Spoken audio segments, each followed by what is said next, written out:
we hope that you get quite a bit out of the presentation, the panel discussion today, because it's going to be really exciting. We have some very, very amazing leaders up here who will have a lot to offer. So what I'm going to do is just do brief introductions, and I would say I will introduce myself, and then our panelists will introduce themselves. And so I am Elizabeth Oyekan, and actually they have the wrong company up there, but that's fine. I am the Senior Director with Precision for Value, and prior to that, I was the Vice President of Operations and Quality at Kaiser Permanente and had a number of executive roles there. It's okay? Yes. I'm Kate Lorig. I'm a professor emeritus here at Stanford and actually still active on a couple of research projects. And at my tender age, I'm also part of a startup called the Self-Management Resource Center that works with self-management actually around the world. Hi, I'm Scott Zeller. I'm Vice President running the Psychiatry Division for Vituity, which used to be known as CAP America, a large physician group that practices in 14 states and 300 hospitals. Probably best known for creating something called the Alameda model, which is considered to be a solution for psychiatric emergency patient delays in emergency rooms around the country. Also was part of starting the first on-demand telepsychiatry company in the United States. I led the US and international best practice guidelines studies on the non-coercive treatment of patients with agitation, and for that I was named the 2015 USA Mental Health Doctor of the Year. Yay. My name is John Schinnerer. I'm a private psychologist out in Danville. I've had an interesting and varied career. 10 years ago I started an online anger management video course, which about 10,000 people have gone through, which led to the privilege of getting to consult on Pixar's Inside Out. And I gotta say, I'm just excited to be up here with this amazing group of people. Hi, my name is... Hello? Hello? Hello? Yes. My name is Jan Chow. I'm a medical director for digital health at Amgen, which is a leading biotech. And I've also had a very interesting career, unplanned, but I spent 32 years at Kaiser Permanente. The last 8 years were as Director of Innovation and Advanced Technology, where we looked at literally thousands of startups, healthcare startups in the Bay Area. And now I'm doing kind of the same thing for Amgen. I'm doing company evaluation, how to incorporate digital health into clinical trials. We're doing a lot of exploratory studies. And again, I'm very impressed. Yeah, very impressed by this panel. So I hope I can contribute, and it's going to be a fun session. Thank you. Okay, all right, thank you very much. So this session is going to be about, can we simultaneously enable medication adherence and positive behavioral change? And one of the things that I want to do first and foremost is maybe just give a brief overview of when we say medication adherence, what is that all about? And then each one of our panelists are going to give some information about different questions that we have. So very, very exciting. So medication adherence, this has been a passion for so long, and actually when I was at Kaiser Permanente, worked very closely with Dr. Chow about around medication adherence. And when we talk about medication adherence, what do we mean? What we really mean is that it's looking at the extent to which patients take their medications as prescribed, ranging from getting the medication filled, taking the medication as prescribed, and staying on the medication for the duration of therapy. And when we take a look at what goes on right now, literally less than 50% of patients after 1 year of being on medications are adherent or do take it the way that is prescribed. And for some therapies, it's way less than that. It's even in the 20% in some therapies. And so what's been the consequence of non-adherence, patients not taking their medications as prescribed? Some of the things that we've seen is when you take a look at readmissions and admissions in hospitals, we see that about 10% of patients who are readmitted or who are hospitalized because they don't either know how to take their medications appropriately or have some issues around self-management. We look at patients in nursing homes. We find out that 23% of patients in nursing homes are there because of medication-related issues. When we take a look at not just the clinical component, but we take a look at patients' quality of life, we see that a number of patients have a lower quality of life due to non-adherence. And very importantly, when we take a look at the total cost of non-adherence on the healthcare delivery system, research shows that anywhere from $100 billion to $300 billion are attributed to patients either not taking their medications as prescribed directly or indirectly. So when we now take a look at medication non-adherence, the question becomes, why are patients not adherent to their therapies? And when you look in the literature, there's literally about 250 reasons why. And I know that all physicians are like, no, I am not going to try and find out what those 250 are. However, when you do bucket those issues of non-adherence, one of the biggest buckets that we find is behavioral. Is patients unable to either self-manage, or patients have behavioral issues as to why they have non-adherent issues. And so one of the things that we will now be doing on the panel, and Kate is going to first go into with us, is the whole focus on self-management and how self-management also plays into not just non-adherence, but just in healthcare overall. So Kate? Thank you. I'm delighted to be here. Let me first define for you what self-management is. And this definition doesn't come from me. It comes from the Institute of Medicine. And self-management are the skills and knowledge and confidence that are necessary for people to deal with three separate entities. They need to deal with their medical management. That's where adherence comes in. Taking your pills, doing your exercises, going to the doctor. They have to deal with living their lives as normally as possible, role management. And they have to deal with the emotional management of living with an illness. We know that about 30% of people with chronic illness, at least on a screener, come out as being clinically depressed. And so self-management are doing those three things. And who cares? Well, the reason you care is because people live 99+% of their time outside of the healthcare system. And what they do in that time largely determines not only their quality of life, but their use of the healthcare system. So what I've done in my life for the last many, many years is develop programs in self-management for people with long-term conditions. And I'm going to just give you a very, very brief overview of one intervention. This is one that we've just recently finished. It was done with Anthem and the National Council on Aging. 1,000 people with type 2 diabetes took part in a 6-week online diabetes self-management program. The program was highly interactive. People actually could talk to each other through threaded bulletin boards. It was asynchronous, and we put groups of 30 at a time through the program, close to 1,000 people. The outcome of that was that adherence increased by 16%. Hemoglobin A1C for the entire sample dropped by about 0.5. For those people that were over 9 to begin with, which is pretty high, it dropped 1.27.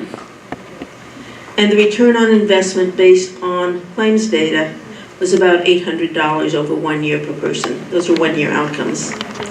And I give you this information simply because it shows that we really can change people.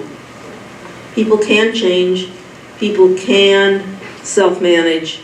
Our job is to build programs in a way that they can do it. When it comes to adherence, what you have to find out is why people are not adherent. And we heard that there's 200 reasons. Most of the time, and what we do when we build programs is we ask people what the problems are.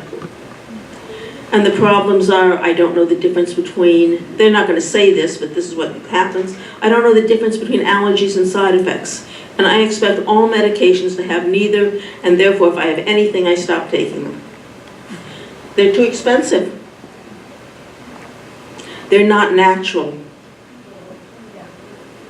And I could go on and on and on. But as we build programs, we build all those things into the programs.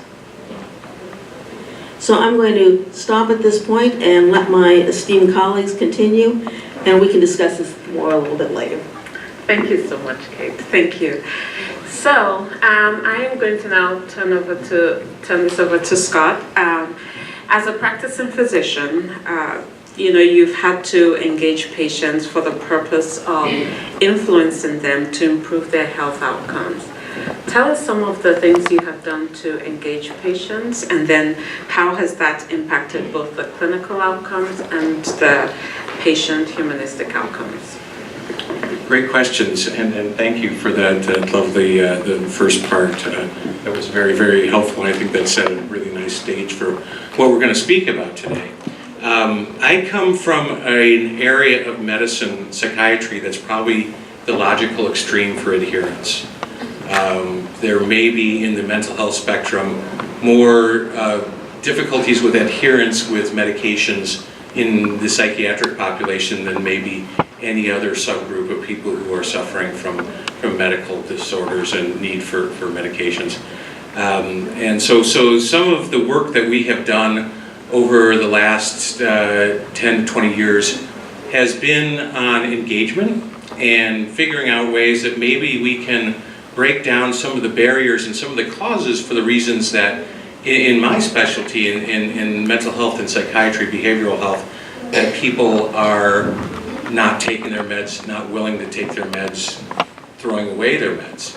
And maybe if we can figure out some of those reasons why in this difficult arena, maybe that can translate over into some of the non-psychiatric areas and some of the reasons that people are having difficulty with medication compliance, adherence, engagement as well.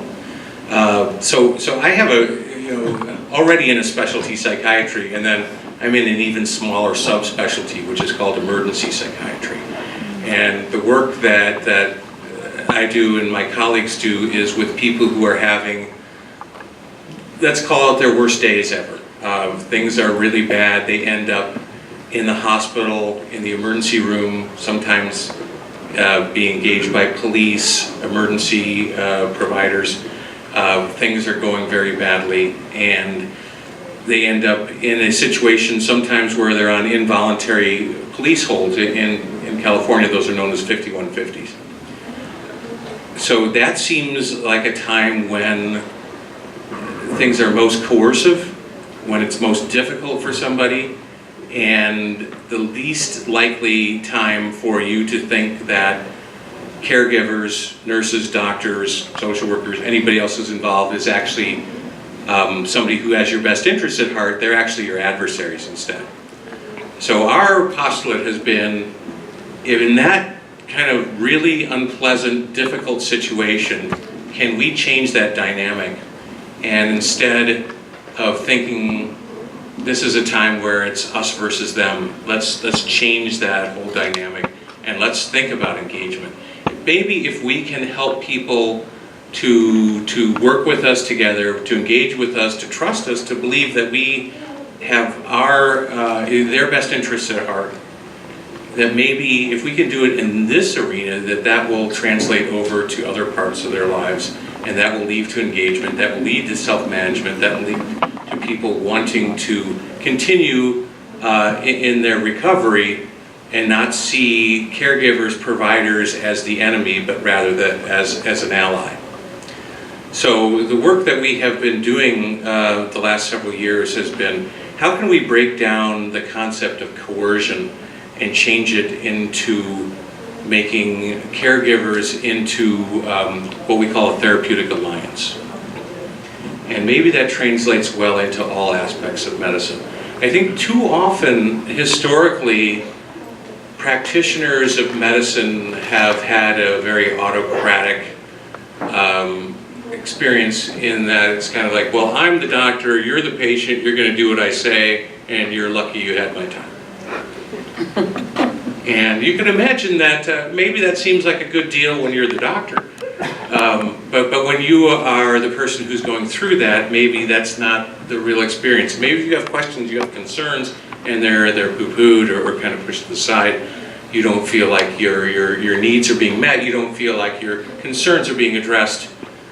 You don't really feel like you're part of the whole interaction. That logical extreme, as I said, is at its worst when you're in an emergency psychiatric situation. So how can we fix that, and maybe that will translate over into more common day-to-day medical interactions. One of the things that we've really found, and this is an amazing thing, is that the less coercive you are, the better things end up being. And that seems so logical, right? Who wouldn't just assume that that's the way that things should be? But in the emergency psychiatry world, this is often times where people have been aggressive, agitated, threatening. Sometimes police are involved, other kinds of emergency personnel. And so when folks like that, is that 30 seconds? Oh, 30 minutes for the whole thing, okay. It's like, oh my gosh, I'm never gonna wrap up that fast. As long as I have 2 more minutes, I can make this. It's okay, great. So anyway, there's a natural assumption among personnel in emergency departments at hospitals, whether it's emergency psychiatry, emergency medicine, security, what have you, is that somebody's coming in, being brought in by police, ambulance, what have you, and they're angry, and maybe they're shouting, and maybe they're agitated, and maybe they're threatening. That the only way that you can deal with people like that is physically restrain them, give them sedating medications. Unfortunately, that's still the default treatment in the vast majority of the 5,000 ERs in the United States. Our work over the last decade or so has been to say, it's not necessary. In fact, if you try to engage with patients instead, and try to use some simple ideas like calming techniques and de-escalation, and helping people to feel like that you're there to help, not to hurt. Again, common sense things, but maybe they don't come up in that situation because you see somebody who appears angry and threatening and maybe in having a difficult time with some control, that's somebody who you need to be frightened of, and maybe the only way you can respond to that is being aggressive and in control yourself. But what we found is that the more that you engage people, and the more that you try to help them to understand that they're safe, and that this is a place that's for healing, not for hurting, that people tend to respond. For example, we have created a concept known as the empath unit, which is solely for psychiatric patients in emergency that are side by side to the regular medical ER. empath stands for Emergency Psychiatric Assessment, Treatment, and Healing Unit. Same people who would be going into the ER, who would be strapped down and given forcibly sedated with medications injected into their bare bottom most of the time, knocked out cold for 16 hours. We can bring them into the empath unit and start engaging with them, talk them down, help them to feel okay. Instead of strapping them into a bed, we give them a recliner and start just chatting with them and work with them. We found that by doing that, we're able to reduce the number of people who need physical restraints from 50% to far less than 1%. That instead of everybody needing to be hospitalized after that on average 75 to 80% can go home in less than 24 hours. These are all things that can happen just by changing that paradigm, by really thinking about how can we work together with people instead of thinking that there has to be a certain way of doing things. And instead, engagement and caring and just going back to this basic idea of human interaction and connection can make things so much different. And then getting back to the whole reason we're here today, what does that mean for the long run? We have to recognize that when we are seeing patients in an emergency situation, that's not the only time people with emergency mental health issues are going to have mental health issues in their lives. They're going to leave the hospital at some point, and they're going to maybe be on medications. They're going to need to follow up with their outpatient providers. And maybe if we're jerks in the hospital, they're going to see us as adversaries, as the enemy. And if we think that they're going to say, oh, gee, I should take my meds and follow up my appointments because they have my best interests at heart. No, those people are jerks. They tie me down. They pull my pants off and give me a shot in the butt. Why would I want to trust them? Right? So instead, it's all about getting people to be therapeutically aligned, engaging together, and then maybe if they see that we're on the same team, you, our patient, our consumer, our client, and we, the caregivers, we're all on the same team, and we want the best for each other, which is also the best for you. And that means that maybe these meds are going to work, and if they're not working, let us know right away. And it's not going to be a problem. We'll change them, we'll figure something else out, we can stop them if that's the right thing to do. But the best thing is, we're working on this together, and that's how we're going to get adherence, that's how we're going to get engagement, and see ourselves as teammates rather than adversaries or ever somebody that we're trying to control. Okay, thank you very, very much, Scott. So now we'll move on to John to really help us understand additional tools. So you've heard some from Scott. So what are some other additional tools still in the humanistic realm? And we will get to the technology component, I promise.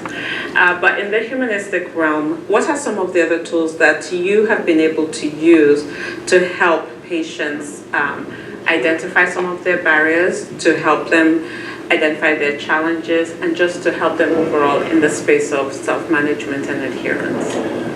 Okay, well, I think to me it starts out with building rapport with my clients, and obviously that's communication, it's listening, it's empathy, and we know from some studies that merely increasing communication between doctor-client, you can increase medication adherence 4 to 6%. Beyond that, I think it's increasing awareness. I find that many of my clients go through life on automatic pilot without much awareness of their internal landscape, that kind of annoying roommate in your head. I had a 67-year-old man tell me recently that he doesn't have an inner critic. That's interesting. First time I've heard that. I think that I'm very tool-driven in my work, so I teach a lot of mindfulness, loving kindness, meditation, self-compassion. I had an MD go through my anger management course recently and wrote me a very nice testimonial. He said that, I really appreciate all the tools you've taught. There's one tool that holds more magic in it than others, and that's basically what he'd done was take some of the loving kindness phrases, and he was using them with annoying or aggravated patients, even people on Skype halfway around the world. What he was doing is for 2, 3, 4 minutes, he would think kind thoughts upon them. May you be happy, may you be healthy, may you live life with ease and well-being. What he was doing was relaxing his physiology, and they would pick up on it, and he said it worked like magic. Like they would calm down on the other side of the world, and he could have a much more open conversation, more worthwhile conversation. Another tool that I use, a few years ago I had a 90% detached retina. I remember I went into the retinal specialist and he started telling me what he was going to do to my eye within 24 hours. And as soon as he said something about cutting into my eyeball, like I went white, I started sweating. I didn't hear anything he said after that. And it gave me greater empathy for what my clients might be going through at times when I'm talking about medication, for example. And so what I do for them is I say, okay, this is important. I want you to get your phone out, and I want you to hit record. So you can record everything I'm going to say right now. So if you have any questions, you can always email me or get back to me, but you've got the recording of everything I'm going to go through. And I'll walk them through everything that they can expect over the next 6 months in terms of medication, down to the thoughts that they may have. Like let's say they're bipolar and they get manic and they go, I don't need this medication anymore, which is pretty common. Like, okay, cool, like I get the thought. Before you do anything, please come in and let's talk. and we can find ways to work with the medication rather than just going cold turkey on your own. And so I think there's tools like that. The other thing that I use is I use a pulse oximeter. So I'll put it on clients' fingers. It's Bluetooth to my phone. So I can see what their pulse is. So I can see when their pulse goes above 100 beats per minute, that it's likely that they're getting emotionally flooded and they're probably not hearing what I have to say. So at that point, we'll take a break. We'll do some deep breathing. We'll do some mindfulness work to calm them down, bring the heart rate down, so that ideally they can again hear what's going on and what needs to be heard. So those are some of the ideas that I have. Very good, thank you. So now we've heard, when you think about some of the humanistic components, we've actually started hearing about some of the technology components. Now we're going to actually ask Yang to tell us about some of the tools that are out there, because when you think about a lot of these patients, they get to see the physician 2 or 3 times a year. They get to see maybe a psychiatrist, a psychologist, or a pharmacist, or somebody else, maybe once a month. But really, sometimes what people need for continuous motivation is going to be something on a daily basis. So the question we have now, what are some of the tools that you've seen out there and resources that actually help in between those gaps, as well as augment what is being done in the provider's office to help patients improve their adherence and abilities to self-manage? I think the original question that was asked was, are there any proven methods? And the proven part is problematic. But there are a lot of new tools and a lot of new approaches. And in my work, which I talk to dozens of startups every week and try to assess where the industry is going, I would say there are 3 major buckets that they tend to address right now in terms of adherence. One is getting insights into the patient, so that means data. The second is building trust in some way. And the third is giving enabling tools. And I'll give you some examples. In the data gathering, the insight gathering piece, at Amgen, for instance, we're doing tons of pilot studies using wearables. And wearables, the idea is that you get data between your site visits in a study, and it may lead you to use different kinds of digital endpoints to assess whether your medicine or your intervention is doing good or not. So the wearable piece, and then outside of that, there's less interest, but there's some interest in IoT sensors, there's interest in sort of other kinds of technologies like conversational interfaces and so on, but all this has to do with gathering data so we get more insights. And I'll give you some examples. I mean, a lot of this stuff is happening because the traditional method of gathering data, which is a doctor visit, is being transformed, is being expanded because of a drive, essentially a drive in healthcare for value, demonstration of value. When you demonstrate value, what you're trying to demonstrate is real world value. And real world value means that you're not just, let's say, taking the medicines like you're supposed to, but you actually go back to work. That's real world value. And so payers are asking for that, employers and so on. So what do you need to do that? You need data. And so beyond the randomized controlled trials like in behavioral research and so on, which are very important, I'll give you a couple of examples of how we're gathering real world data, and we need a different kind of statistics to analyze and understand the implications. One of the really interesting things that's come out recently is there's been a lot of advance in emotional computing. And I don't know if you saw, how many of you saw the recent Google I/O presentation of Google Duplex? Right? It's very impressive. It's gotten to the point where it's past the Turing test. You don't know if you're talking to a human being or a computer, and it doesn't make a difference. So even if you knew, it wouldn't make a difference. And the question is, can you use that kind of emotional intelligence to understand your patients? That is, how they react to a, quote, real person is much, probably maybe more accurate, especially at home, than they would respond to a doctor that they want to tell what they think the doctor wants to hear. So the idea of having those kind of interfaces, very exciting. Nobody knows where it's going, but I think that's probably going to be one of the major interfaces of the future, the conversational interface. There are other ways to get data that's a little bit more near term, more objective. One of them is the smart pill, and How many of you know the Proteus Smart Pill? Okay, very, very cool. It's actually a pill that has biodigestible electronics, and you wear a sensor. So the moment you swallow the pill and it dissolves in your stomach, it sends a signal to your patch, that sends a signal to your phone, and then your doctor knows you took that pill. Which is, if you think about it, the amount of effort that goes into making sure they know every pill you took just tells you how important this issue is, the effort that goes into this. Now, the interesting thing about that is that they've now just approved that pill as a digital companion therapeutic with the pill called Abilify from Otsuka Pharmaceuticals. Abilify is an antidepressant, and people, when they get when they get depressed, they don't take their pills. They just don't. So that's a natural pairing, but that had to go through the FDA together, and they just got approved. So I believe that's the very first digital combination like that. And in the future, you may see more of that, where it's not just a pill, but it's actually a digital ecosystem that comes with a pill that's been shown in studies to actually make also a big difference. That improves adherence. There are other things for gathering data. For instance, to monitor whether people are taking the pill. There's a company called AI Cure. I don't know if you guys have heard of that. How many of you have heard of that? Okay. It's a very, very cool company.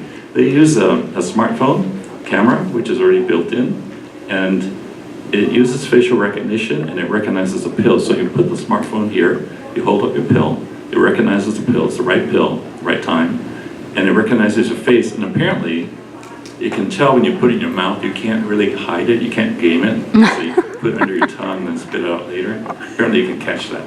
And the company is very interesting. They've actually done some studies, and they're working on inhalers, they're working on injectors. So I think that's a very simple, it's an app. It's really just an app. And that's built into your phone. You don't need any dongles or extra equipment. So it's very exciting.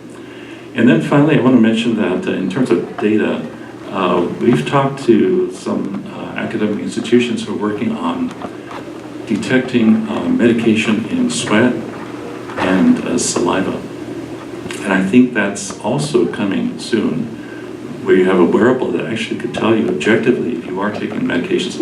I think the interesting thing about that is the AI Cure approach is that you took the medicine, but the non-invasive sensor approach is probably more accurate, because really what you want to know is what is the drug level?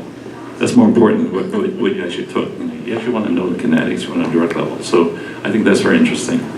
I want to mention, going to the next piece, which is trust, building trust. It's hard in a digital world, but everybody interacts digitally to try to build trust with a provider that's giving you something you need to do.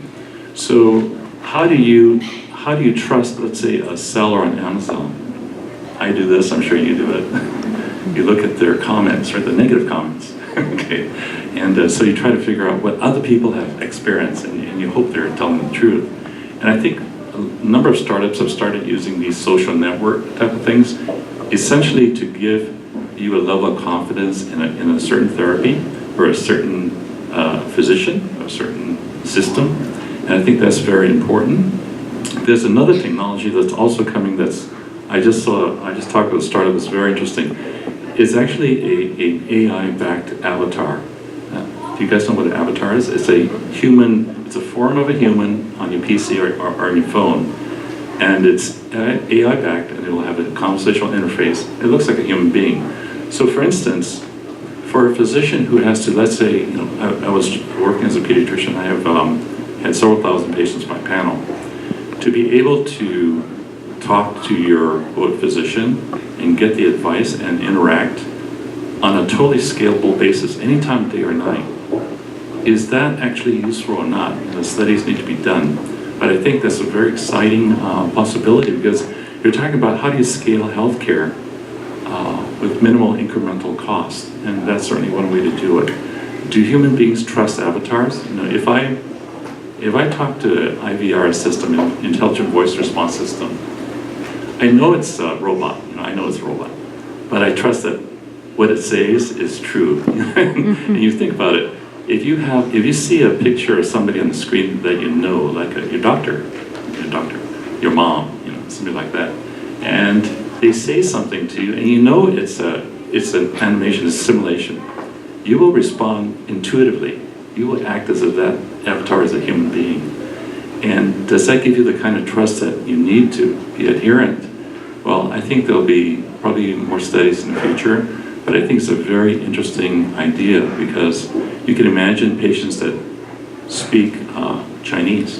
You could have an avatar speaking Chinese and still trying to understand their doctor speaking English. You could have a teenager talking to a teenager, or maybe talking to his grandpa, her grandpa. It's a very interesting idea. So those kind of things to build trust. And finally, the tools that are out there, I think there's a couple of things coming out that are very interesting. For instance, the FDA just approved the first 3D printed pill. Very interesting. It's a pill that dissolves very fast. It's for seizures. And the way they did it was they printed liquid powder. So people who don't like to take pills, they swallow it, they take some water, disappears. The interesting thing is not that. The interesting thing is, can you print a pill that has multiple medicines in it? Imagine what happens if you just have to take one pill. Or you take a pill that has the kind of release kinetics that are tailored to your metabolism. I think the possibilities are just really staggering.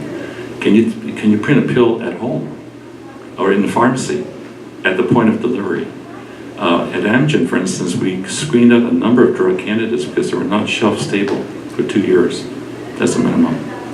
So if you can produce a drug at the pharmacy, then it changes the game. It allows us to look at a lot more medicine candidates.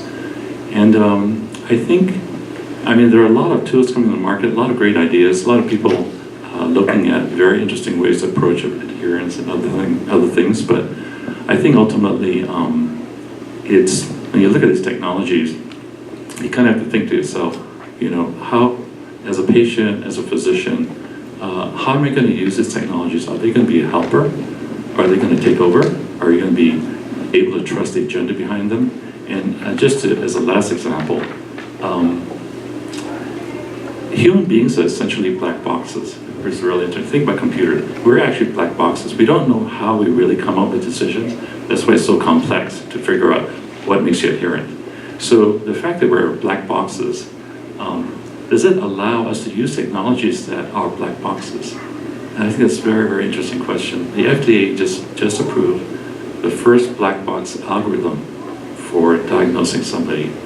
It's a neural net, which means you don't know how it arrived at its decision. And I think that may be the wave of the future, that in the future technologies will help us diagnose and treat. Maybe we don't really realize why, because it considers the whole universe of things surrounding that person. And with that, let's go on. Well, thank you all very much for the great information that has been given. So I think, as you have heard, first of all, it's really how are we going to engage patients to understand what their barriers tend to be.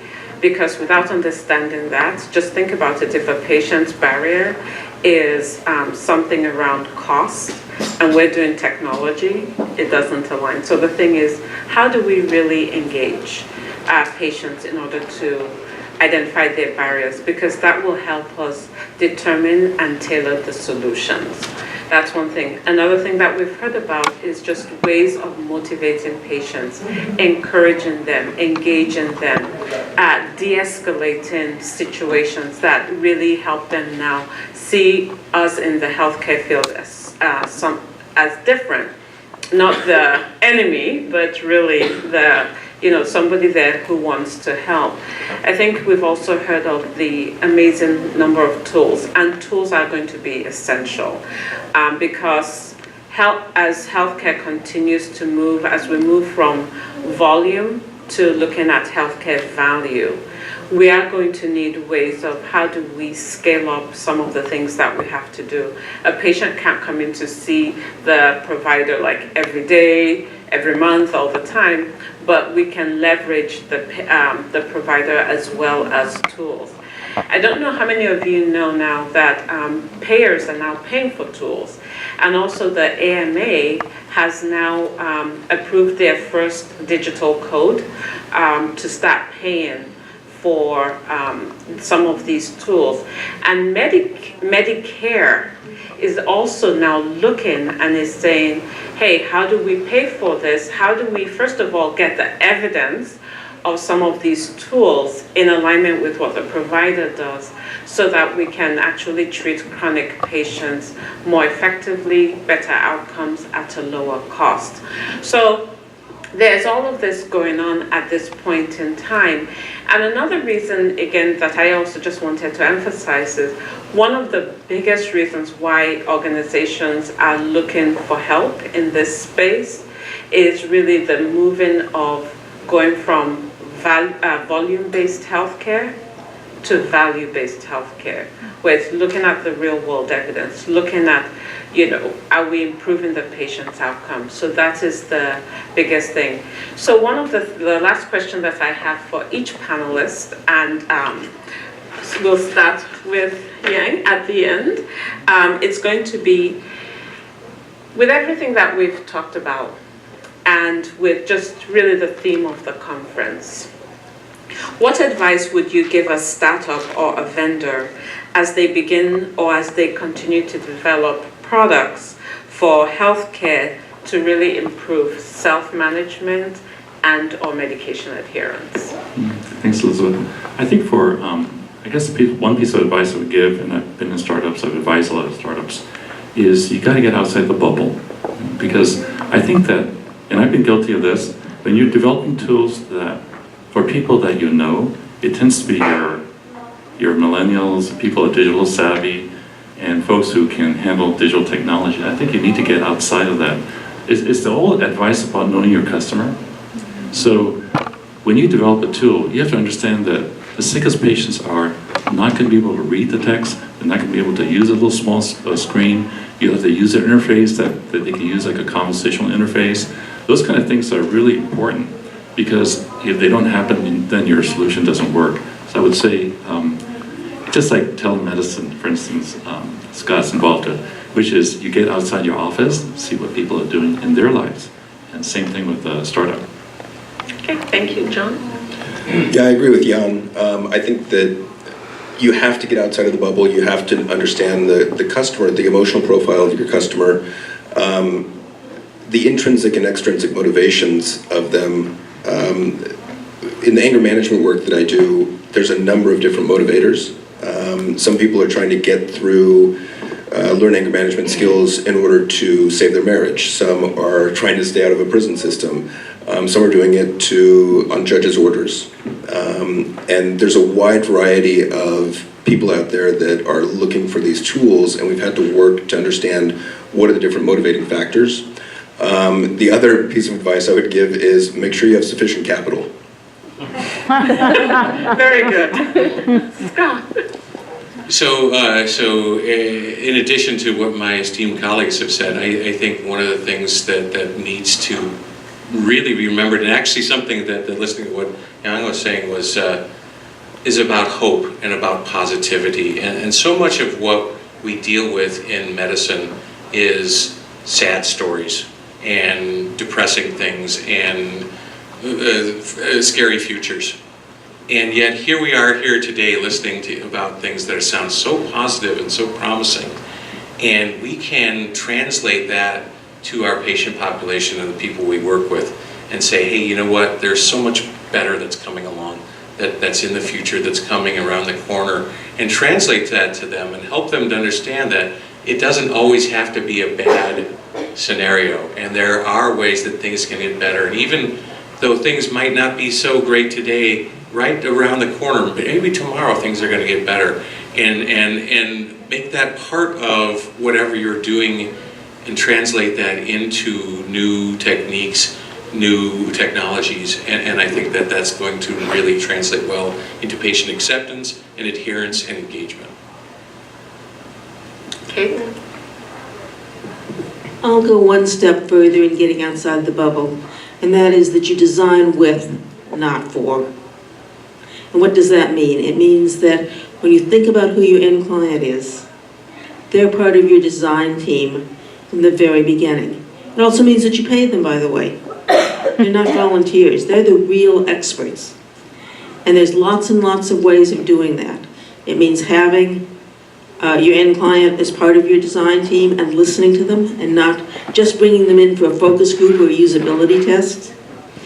I have a panel of close to 1,000 people with chronic illness.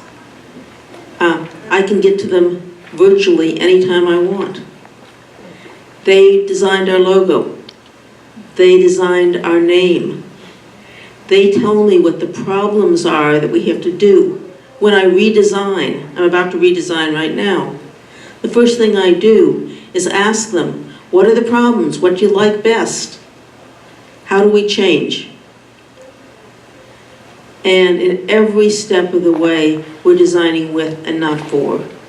And so it's not a matter of going half a day and seeing those people. It's a matter of living with them, seeing them, considering them colleagues. And that's to me, the absolute essence of design. Thank you very much.